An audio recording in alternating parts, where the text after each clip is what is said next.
देखिए, सबसे पहली चीज, India is the fifth largest economy and in with in 4 years it will be the third largest economy. पहली।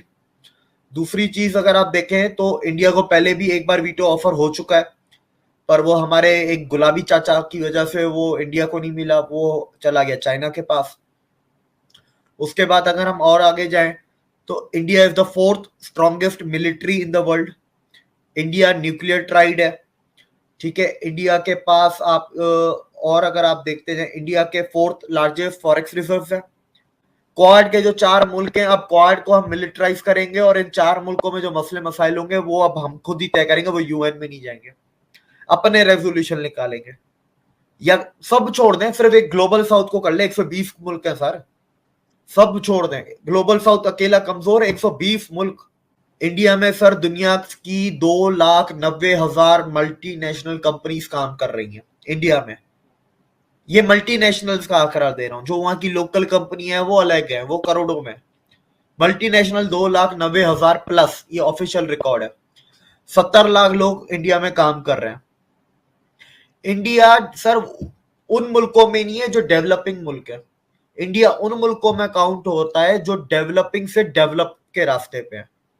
ठीक है, उसमें टोटल गिनती के 4-5 मुल्क हैं, उसमें भी सबसे बड़ा इंडिया है जो डेवलप के रास्ते पे है। इसके बाद इंडिया वर्ल्ड फूड बास्केट में 35% कंट्रीब्यूट करता है। इंडिया दुनिया का थर्ड लार्जेस्ट एनर्जी कंज्यूमर है। इंडिया ग्लोबल सस्टेनेबल एनर्जी का लीडर है, सस्टेनेबल एनर्जी का। इंडिया दुनिया का लार्जेस्ट ग्रीन हाइड्रोजन प्रोड्यूसर है। तो मोदी जी कह रहे हैं कि बेटा परमानेंट सीट वगैरह नहीं लेंगे, हम लेंगे तो पूरा वीटो लेंगे। और सिर्फ इंडिया को अगर जल्द से जल्द वीटो नहीं दिया गया ना, जो G20 में बात होने वाली है, क्या पता G20 में वीटो मिल जाए, लेकिन अगर नहीं दिया गया तो फिर इंडिया पूरे के पूरे यूएन को तबाह कर देगा, ग्लोबल साउथ का खड़ा कर देगा। दोस्तों, ये क्लिप जो आपने देखा, इसमें एक पाकिस्तानी पत्रकार वहाँ के ही एक पाकिस्तानी हिंदू से बात कर रहा है, जिसमें पाकिस्तानी हिंदू ये साफ साफ कह रहा है भारत को संयुक्त राष्ट्र सुरक्षा परिषद में अस्थायी सदस्यता मिलना ही चाहिए, और अगर वेस्टर्न कंट्रीज़ ने भारत को अस्थायी सदस्यता नहीं दी तो भारत पूरा का पूरा संयुक्त राष्ट्र को ही तोड़ देगा और अपना एक संस्था ग्लोबल साउथ खड़ा कर लेगा, जिसमें 120 मुल्क होंगे और उसमें भारत की सरबराही सबसे अहम होगी। तो चलिए देखते हैं इस परिचर्चा को और जानते हैं कि यह पाकिस्तानी हिंदू और क्या कहता है हमारे हिंदुस्तान के बारे में। Is the fifth largest economy and within 4 years it will be the third largest economy। पहली। दूसरी चीज अगर आप देखें तो इंडिया को पहले भी एक बार वीटो ऑफर हो चुका है, पर वो हमारे एक गुलाबी चाचा की वजह से वो इंडिया को नहीं मिला, वो चला गया चाइना के पास। उसके बाद अगर हम और आगे जाएं तो India is the fourth strongest military in the world.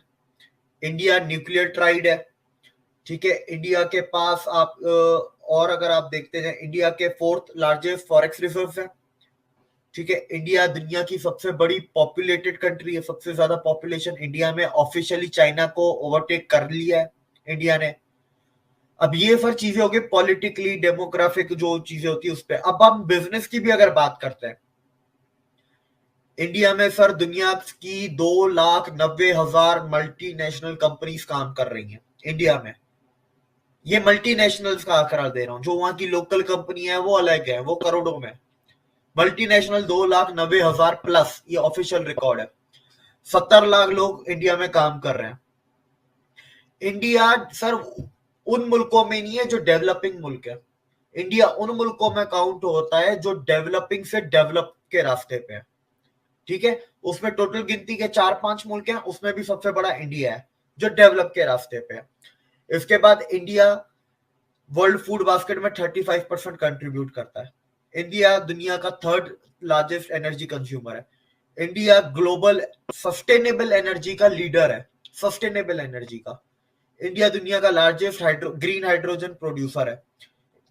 India दुनिया का सबसे बड़ा सोलर मैन्युफैक्चरर या प्रोड्यूसर है। सेम आप विंड पे चले जाए, सेकंड या थर्ड है। इसके बाद अगर आप चले जाए इंडिया की मर्चेंट नेवी पे, वो भी दुनिया के टॉप 5 में आती है।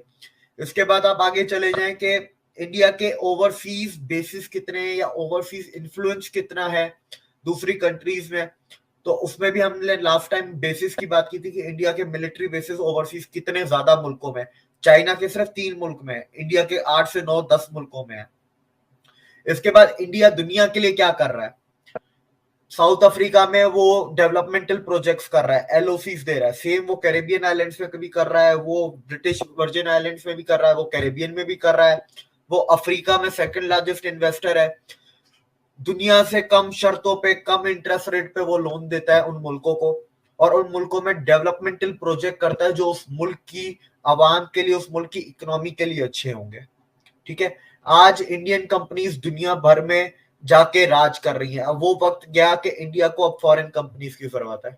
अब इंडियन कंपनीज बाहर जाके काम करती हैं, इंडियन कंपनीज बाहर जाके अपना कैप्चर कर रही हैं, अक्वायर कर रही हैं, एक्सपेंड कर रही हैं। बिजनेस के जितने टर्म्स होते हैं आप सब लगा दें इसके अंदर।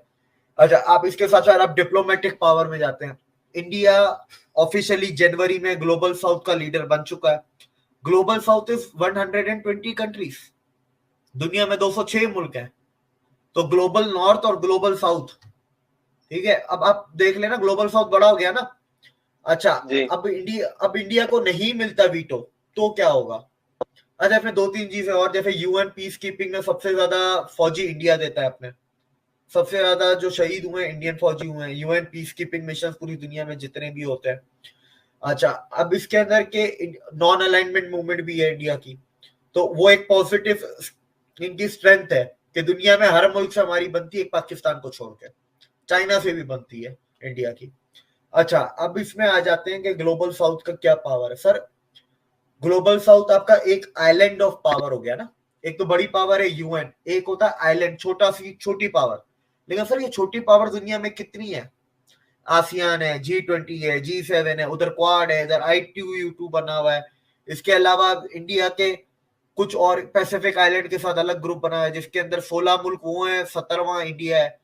तो इंडिया ने इस तरह के कितने आइलैंड बनाए हैं, और हर आइलैंड में इंडिया मौजूद है। आप ये देखिएगा, ऐसा नहीं है कि हर आइलैंड में जो बाइडेन हो, हर आइलैंड में पुतिन भी नहीं है, हर आइलैंड में शी जिनपिंग भी नहीं है, लेकिन इंडिया हर पावर आइलैंड में मौजूद है। जब सर ऊपर आपको जगह नहीं मिल रही तो आप क्या करते हैं? उस जगह को तोड़ के छोटी छोटी जगहें बनाते हैं और हर जगह में आप अपनी हिस्सेदारी लेते हैं। तो इंडिया वो करेगा, और इंडिया यही धमकी बोल रहे हैं, वार्निंग बोल रहे हैं, अल्टीमेटम बोल रहे हैं, कुछ भी बोल रहे हैं, लेकिन अब ये मांग नहीं रही, अब ये रिक्वेस्ट नहीं है। अभी रिक्वेस्ट से तो ऊपर चली गई है कहानी। रिक्वेस्ट होती थी आज से 20 साल पहले इंडिया की, अब ये बोलते हैं कि भाई हमें चाहिए।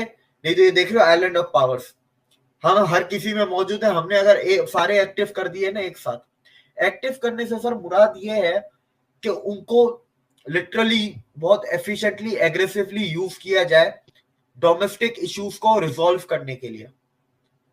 डोमेस्टिक इश्यूज को, सार्क में इंडिया बैठा है तो बिम्स्टेक में भी इंडिया बैठा हुआ है। ठीक है, काम हो रहे हैं, लेकिन आज किस चीज के काम हो रहे हैं? इकोनॉमिक काम हो रहा है, ट्रेड पे काम होता है, कल्चर पे, लॉजिस्टिक्स पे। कल बोले कि नहीं, बिम्स्टेक के जो मुल्क हैं इनका जो डोमेस्टिक इशू है उनके मसलों का हल बिम्स्टेक करेगा। ये होती है एग्रेसिव पावर।